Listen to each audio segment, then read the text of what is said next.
Those of us who live in the Comox Valley love living here because it's wonderful. But did you know that there are about 200 people who are homeless? So one of the drawbacks to being in beautiful BC, especially Vancouver, Victoria, and all up the island, is lack of affordable housing. As housing costs rise, it's harder to get something that people can afford, especially when people are living on pensions or disability or fixed incomes or welfare. Coalition to End Homelessness is one of the ways to address the problem, and there are about 12 organizations. We consider ourselves to be a multi-social service organization, and we have everything from counseling and support, drop-in for those living in poverty, Lily House, the shelter for abused women, Amethyst House, the 12-bed supportive recovery home in the Valley for women, and we're also police-based victim services, children who witness abuse counseling, Stop the Violence women's counseling, and also we now are supporting and 6 to 8 units of housing in the Comox Valley, which we developed in the past year. Lily House, the shelter for abused women, is full all the time, and women are staying longer and longer and longer because there is no place for them to go when they're leaving an abusive situation. There's no affordable housing, there's no supported housing or very little supported housing. And then we also see the homeless crisis for women through our drop-in program here. So it's important to us that something be established in terms of supportive housing in the Comox Valley. Richard Clark is the chair for Dawn to Dawn, which is another organization which helps the homeless. So there are unfortunately still a number of people that are homeless in the valley. We're currently housing about ourselves approximately 30 adults along with a small handful of children, and other agencies in the valley are housing some other people. And then we'll be working with the coalition to see what we can do about getting some more affordable housing in the valley. We know with the release of the federal government's housing strategy, which we appreciate will take some time to work through with the province, that there will be some more, hopefully, funds available. So we're trying to get ready for that. So we've got an 8-plex project that we're going to do some more work on in terms of being ready, so should some funds become available. The Coalition Group has a leadership team, and Betty Tate is a volunteer who's a retired nurse and has providing her expertise with this. Housing is related to poverty, is related to health, is related to taking your medications. And yes, we definitely, one of our principles is low barrier housing first. We want housing that doesn't say to people, well, you have to be clean, you have to be seeing your psychiatrist all the time, you have to be, before you can get into this house, or you have to be in a program to get into this housing. There's some that we need that is just housing first. If you'd like to contact any of these organizations, you can go onto their websites, dawntodon.org, or you can find Transition Society, or the coalition is cvhousing.ca. And if you would like to come down, we're at 625 England for the Transition Society. They have a beautiful meeting space, lots of different programs. Staff are available to talk to you. We do have a lot of services. We just need to make sure that the homeless can access them. From downtown Courtenay, this is Judy Murakami for Shaw TV.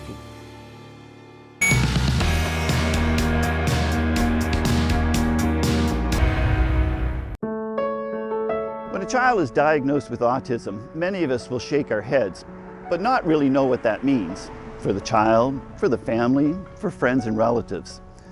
One of the many factors that makes autism challenging is that while a child may follow some general pattern, each child is unique and their response to autism is unique as well. Listen to what these mothers had to tell us. On a personal level, the biggest challenge for us has been safety. Having a child who does not really understand danger, jumping in the river is a bad idea, or running off across the road without looking is a bad idea. That's been very challenging and very scary as a parent. Our perception is our own reality, and sometimes he doesn't have the tools to describe or clarify what he is that he wants, but man, he really wants it. eyes, ears. No, communicate. Before he was okay, but suddenly he can't look at us. And even we do Skype with his grandparents, and he doesn't look at them anymore. Mouth and nose. High five! You can do it! With all these challenges at home, autism doesn't stop at the front door. And unfortunately, when in public, the actions of an autistic child are often misunderstood. And for those of us who don't understand, we just compound the situation. Actually, our biggest challenges have been with other people and their perceptions or ideas of what autism is or isn't. Like being out in public and we're having a difficulty like her licking windows on the ferry and someone's commenting on the behavior and people not really understanding what autism entails, or she speaks well or she has eye contact, so oh, she must not be autistic. So we've learned to ignore those comments and focus on our child and focus on what's best for her and just ignore what everybody else is saying. 3 children, each with their own response to autism and often a less than accepting public. Fortunately for these families, they found out about the autism program, or TAP, provided by the Comox Valley Child Development Association. The impact of this service on these families is very hard to gauge. Before he entered this magical place, I didn't know who he was. All I knew is that I loved him and I needed to have a special kind of patience. But that was just my feelings for him. I could only imagine how frustrating his life was, because before TAP, he would only communicate through violence. Yeah, he didn't have language. And that violence, I don't think, was ever because he's bad. It was just frustration, because we see glimmers of it, and now I know when I see it, we need to step back and find another tool to, unlock why he feels that way. So yeah, life has gotten so much better for all of us. He enjoyed to come here to do stuff, and also he could get like basic skills and even, of course, speech and talking and connect to people. Well, we've noticed huge improvements in self-regulation. That's probably our biggest improvement, and also self-awareness. And she's also increased in her social skills and her safety skills. As a family, TAP is really great at involving the whole family and having team meetings and seeing what the whole family needs in order for their child to succeed. If there is a shadow on the TAP program, it's cast by an old building that can no longer live up to its task. So to begin with, it's really just the size. It isn't big enough for us to accommodate all of the kids that require the service. We have some challenges around the light. It's in the ground floor of our building, and it really isn't providing a lot of natural light for kids. It's particularly challenging with our older children because the space is small. We have tiny chairs. It's kind of cluttered, and kids with autism often are distracted by clutter. So it really is needing a bigger space and one that's calmer. This is all about to change. The Comox Valley Child Development Association has taken on the project of building a new home for the autism program. Well, we're adding about an additional 2,600 square feet to one of our existing buildings, so tearing down an old storage and garbage area and pushing the building out. We're very excited that we're going to have the building designed right from the bottom up, thinking about kids with autism and their needs. So the light, the way that the environment is structured, how we will equip it, it'll all be designed with those kids' needs in mind. Soon, TAP, the autism program, will have a new home at the Comox Valley Child Development Association. In the meantime, in these 3 families with children with autism, life continues on an upward curve. My advice for someone just starting on this journey is it's not all doom and gloom. There are so many positives, and if you focus on the successes as well as meeting the challenges, it just makes it so much easier to handle, because the successes are so huge when they happen. At the Comox Valley Child Development Association, I'm Mark Hanley.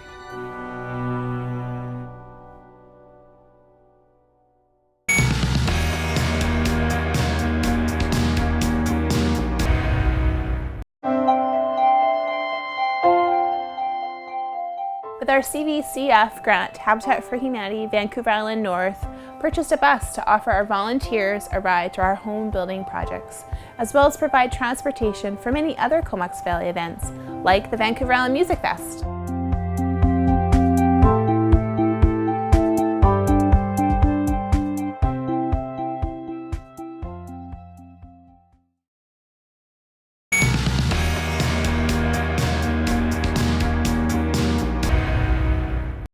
Many people love living in the Comox Valley and talk about the spectacular scenery and friendly people. But what about the sounds and the music of the valley? We have many outstanding musicians living in the valley, and one musician who chose to live in the Comox Valley and moved here from Seoul, South Korea, is Helena Jung. My mom was the pianist, so I just grew up with the music very naturally. And then she taught me to play the piano, and we always went to a theater or a musical or a gallery, so all kinds of art, and then I really loved it. And when I just kind of concert, the student concert it was, and all piano students play. Then only one boy played cello. And then, wow, it looks very special. And then the sound of the cello just captivated me right away. And I just asked my parents and to buy the cello, and I just started a day after. Then, yeah, now it's over 35 years, yeah.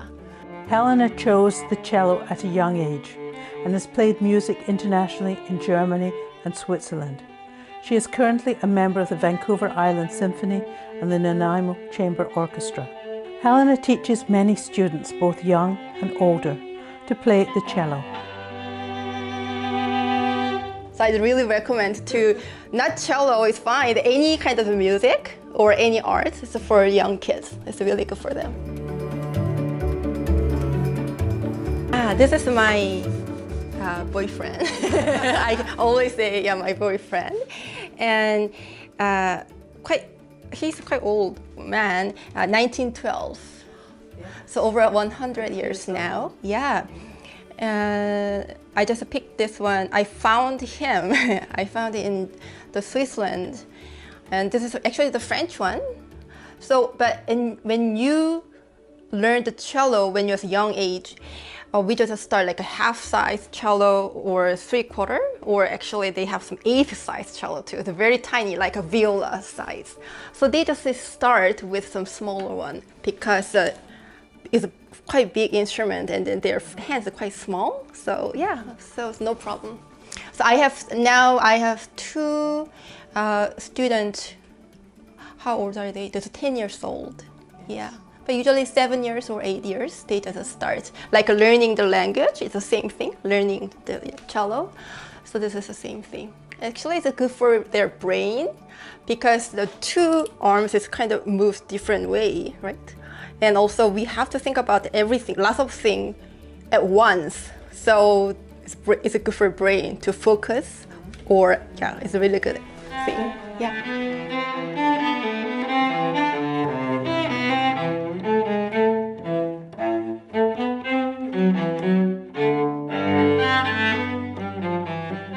When you look out at the mountains and ocean and watch the swans and the bumblebees, you may also hear music of the cello by Helena Jung and students. For Artsbeat in the Comox Valley, I am Kate Brown.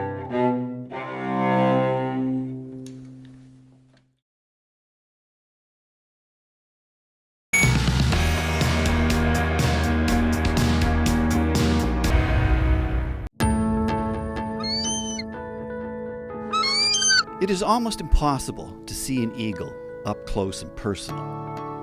Unless, of course, wildlife rescue is a part of your daily routine. You love me? I love you. Miss Hyacinth is an ambassador for the Mars Wildlife Rescue Center, and therefore she is a permanent resident. The preference is always, of course, to return the birds to the wild, but sometimes that just can't happen.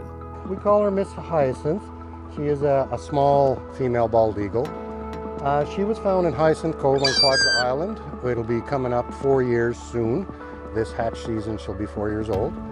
Her nest actually fell apart in a storm and she was found on the ground, and we normally return the baby eagles, if healthy, to their nests. But her nest was destroyed and she had 5 fractures in one wing, and that's a very severe damage.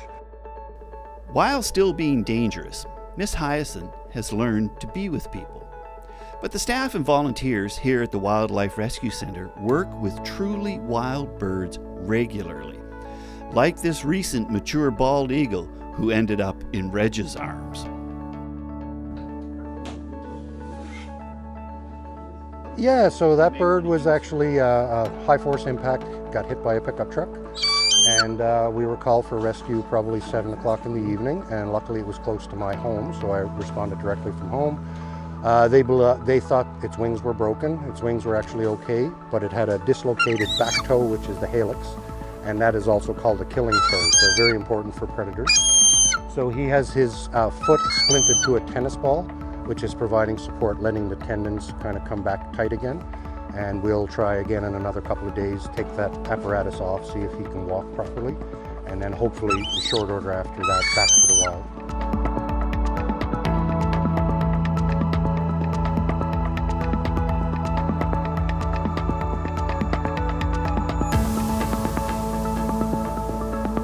Of course, not all work at Mars is exciting as this.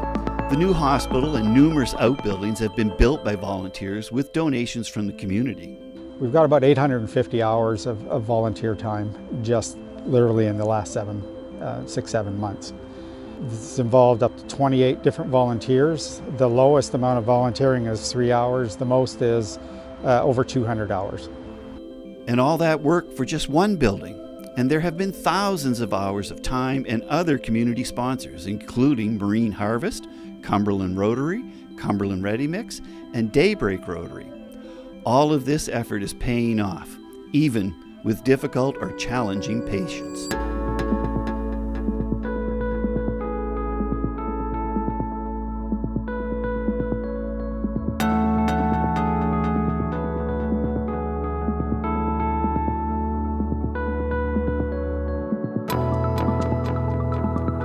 Wow, that was an amazing experience.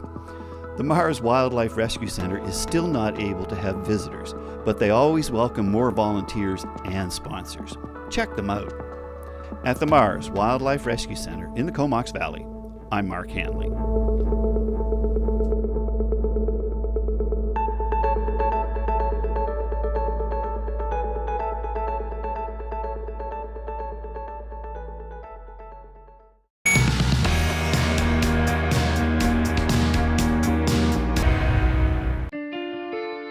Projects for children, seniors, and the communities have shown that yes, women are key to the success of Rotary in Canada. What are women bringing to Rotary International? Well, number one, they bring all the skills that are associated with women. They bring in a whole new dynamic, which means it's no longer just an old boys' club, and the vitality and the vibrancy that women bring, plus the way a woman thinks. And I think we are sometimes the workhorse of Rotary now, because we certainly are carrying a huge load, and we love doing it. As this is the 30th year of Women in Rotary, it encourages more women to join and encourages that blending of men and women, which is a hugely successful coordination and cooperation of working together, I believe. Yeah. And Joanne, what do you think that women have brought to the Rotary Club of Comox? I think that it has been, as Judith was saying, it's been a collaboration that works very well. You have people with all kinds of different mindsets and skill sets and talents, and you bring it all together and it works. Our club was the club that built the big pavilion down in Sims Park, so in the first water park at Lewis Center. So we've done some big things like that, and we do lots of little projects with various clubs in the valley. One of our projects is the Rotary Orchard in Cumberland, and it's at the end of Camp Road.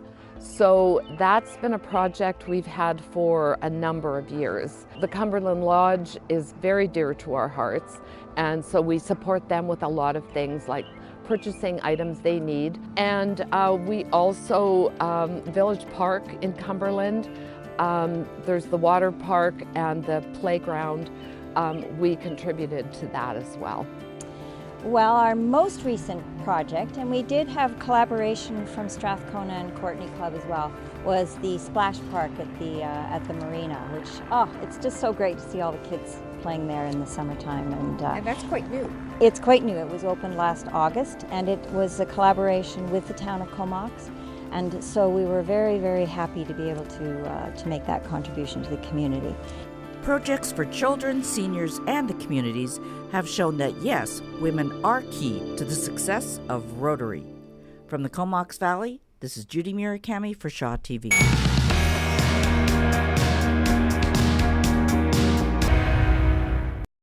I cycle because I like it. It makes me feel good. I feel exhilarated. Joy rides her bike from the Nymph Falls area, and Nikki cycles from Royston. Their bikes are different and their goals are varied. So why are they on their bikes? My name is Nikki Richardson. I'm a physiotherapist at Comox Valley Hospital. I have just started using an electric bike to help with my commute to work and all my shopping needs for minor shopping. I live in Royston, so it's a decent commute. My name is Joy Leith, and I'm a nana and a wife and a casual physiotherapist here at the Comox Valley North Island Hospital. I feel like I'm doing a little tiny bit of my part in keeping the environment clean, but I think it's just a healthy lifestyle to have. Joy's bike route to work has changed from the old hospital location to the Comox Valley North Island Hospital. This change has introduced her to some new commuting challenges. Well, there's a lot more traffic this way, so it's going to be a change for me. We'll just see how it goes. Nikki is just returning to riding her bike and has a few concerns as well. I'm very concerned about being safe. I have some streamers because I think things moving is an additional help. I have the strobe lights, lots of reflective clothing. Very important to have this helmet. I have glasses so that the wind and the grip doesn't get in your eyes. I have gloves, and my high visibility gloves show my hand signals well.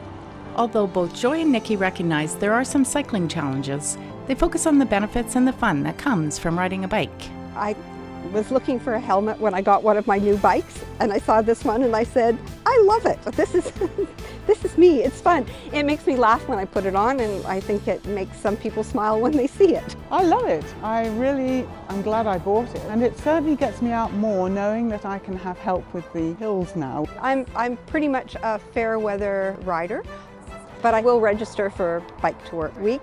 I think it's a really good time to encourage people and show them that it's not actually a big deal to do, and that they don't have to do it every day if they don't want to. They can be fair weather riders as well.